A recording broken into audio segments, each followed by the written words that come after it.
Hello बच्चों, आप सभी का हमारे YouTube चैनल एजुकेशन प्लस में बहुत बहुत स्वागत है।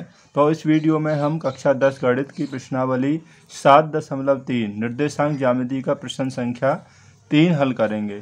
तो प्रश्न दिया हुआ है हमें शीर्षों 0,-1, 2,1 और 0,3 वाले त्रिभुज की भुजाओं के मध्य बिंदु से बने त्रिभुज का क्षेत्रफल ज्ञात कीजिए।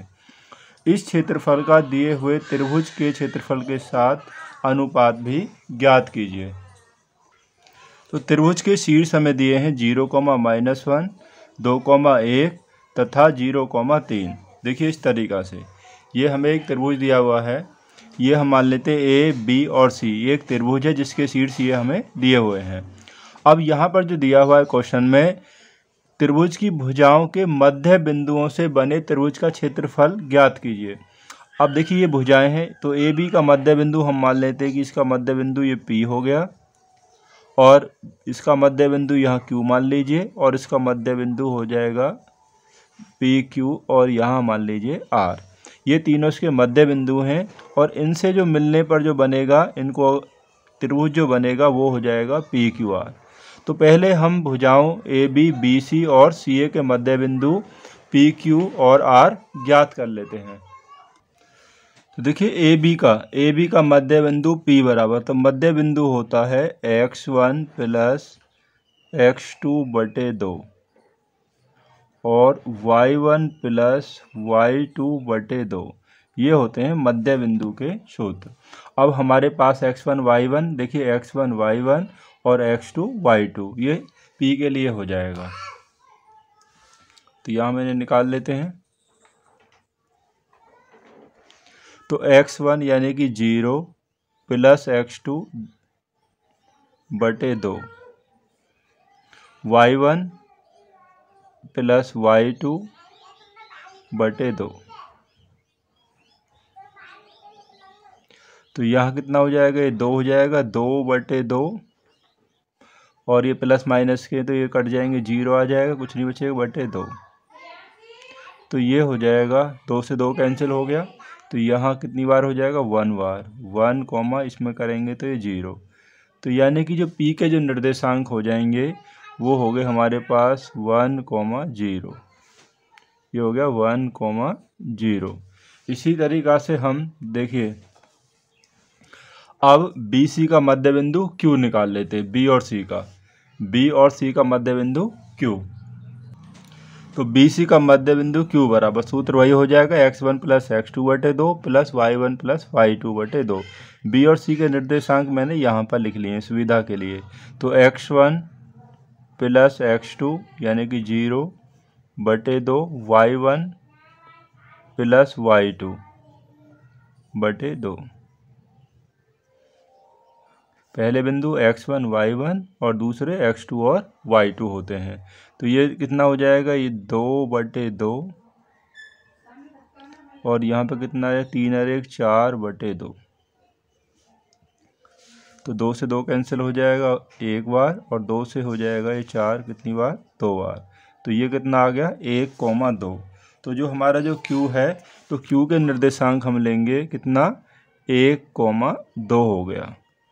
इसी तरीक़ा से देखिए हम इसको निकाल लेते हैं, ए सी का मध्य बिंदु R और निकाल लेते हैं।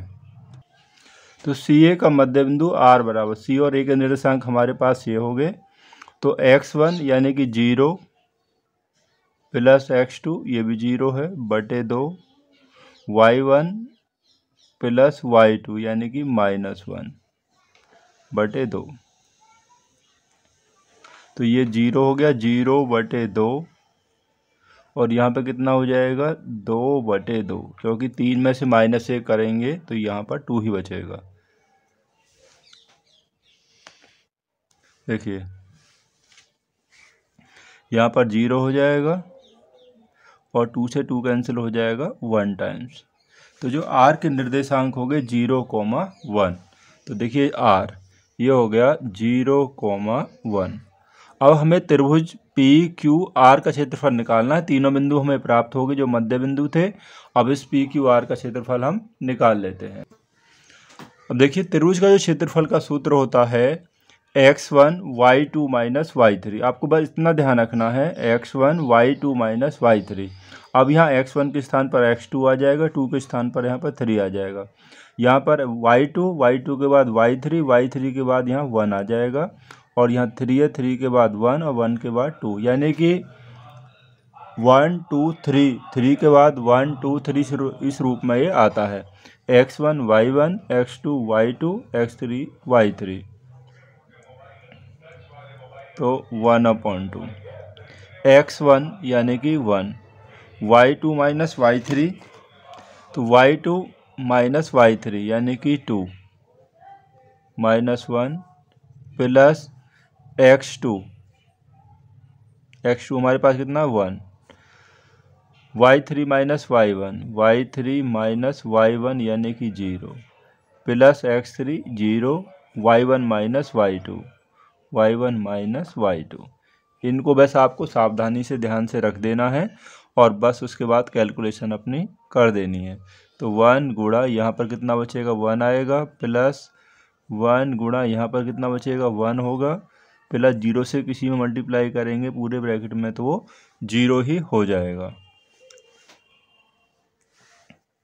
तो 1/2, तो 1 प्लस 1 और प्लस 0, तो ये हमारे पास हो जाएगा 1/2 मल्टीप्लाई, देखिए 1/2 हो गया, 0 जोड़ेंगे तो कितना आ जाएगा 2 ही आ जाएगा, 2 से 2 कैंसिल हो जाएगा।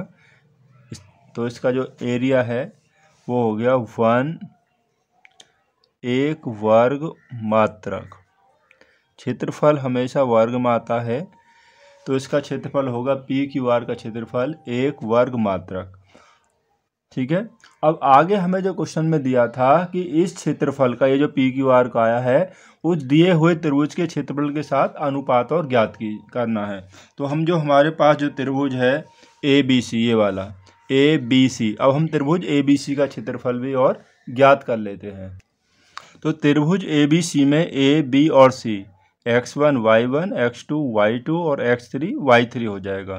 तो क्षेत्रफल वही रहेगा, सूत्र इसका 1/2 x1 y2 minus y3 plus x2 y3 minus y1 plus x3 y1 minus y2। तो x1 0, y2 minus y3 plus x2 यानी कि 2, y3 minus y3 minus y1 कितना होगा, देखिए माइनस में यहाँ माइनस लगा तो प्लस हो जाएगा, प्लस x3 यानी कि 0, y1 माइनस y2, तो y1 और y2 -1 और -1। इसे आप सॉल्व कर दीजिए, बस यही आपको ध्यान से रखना है। तो 1/2, 0 से इसमें मल्टीप्लाई करेंगे पूरे ब्रैकेट में 0 ही हो जाएगा। अब यहाँ हो जाएगा कि 2 × 3 और 1 4 हो गया, प्लस 0 की इस ब्रैकेट में मल्टीप्लाई करें कुछ भी सही 0 ही आएगा। तो 1/2,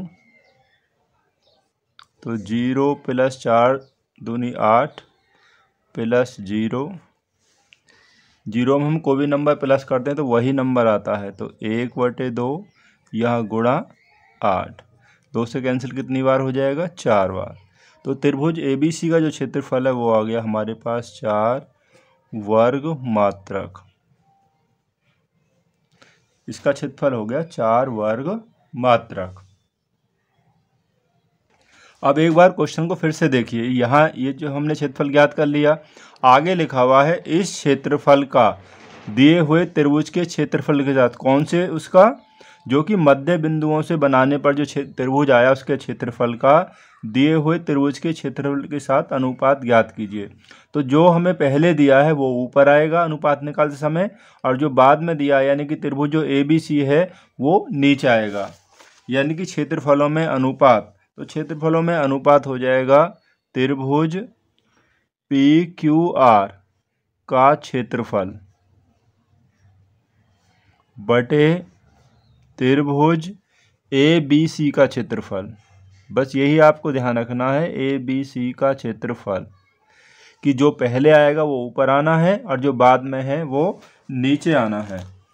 अब देखिए PQR का जो क्षेत्रफल है हमने निकाला था वो कितना आया था, वो हमारे पास आया था 1 वर्ग मात्रक, और ABC का क्षेत्रफल कितना आ गया, वो आया है 4, तो 1/4।